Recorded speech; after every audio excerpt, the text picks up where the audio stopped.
what role do you see technology playing in Africa in this decade? And I think this decade is important because, I mean, since I have been cognizant of technology, I don't think I have ever seen such an impact as technology has had, especially coming out of the pandemic. And we saw how heavily the world relied on technology, especially in Africa.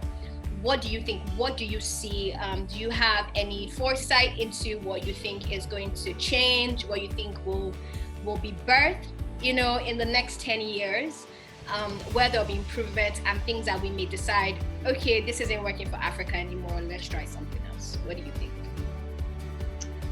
Yeah, that's a big question. I'm not going to be bold enough to try and predict the future here, but I can tell you about the trends that I think are really going to shift things. And I think the first one is one that we at M-KOPA are obviously working very hard on, which is smartphone penetration growth, and alongside that, internet penetration growth. So, I mean, smartphone penetration across the continent ranges anywhere between 30 to 45%, depending on where you are, with the exception of South Africa, which is always the case. But I think really the power of what's going to happen when there is a smartphone in the hands of every African adult. Like we're starting to see some early iterations of that or impact of that in the commerce space.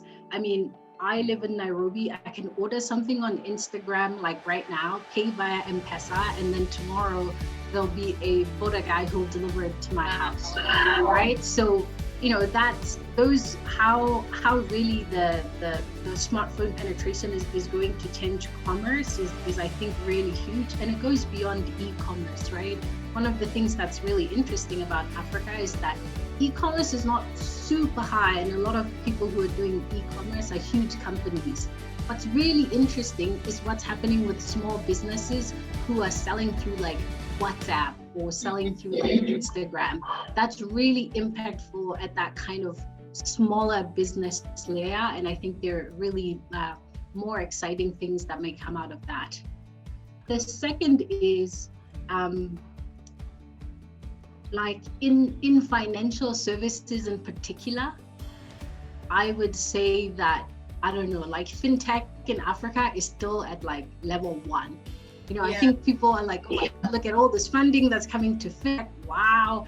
And sometimes like entrepreneurs will pitch and somebody will be like, oh no, fintech in Africa is saturated. I'm like, no, it's only started. A lot of the companies that are raising financing right now at large scale are mostly payments companies. We're still building the rails on which a lot of the other really interesting innovations and products are going to build out of.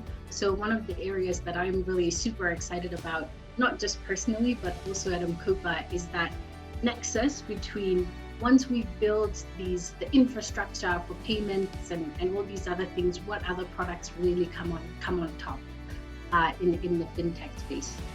And I think lastly, the money will keep coming. The amount of capital that's coming into the fintech space in Africa is amazing. What I'm super excited about is seeing more of some of the founders who were really successful 2 to 3 years ago start to invest themselves in African companies, because a lot of the capital comes from international funds or funding organizations. But I think over the last 2 years in particular, there have been a lot of micro VC funds or syndicates that are actually funded by other Africans, particularly who are active in the ecosystem. So that's a trend that I'm really super excited about.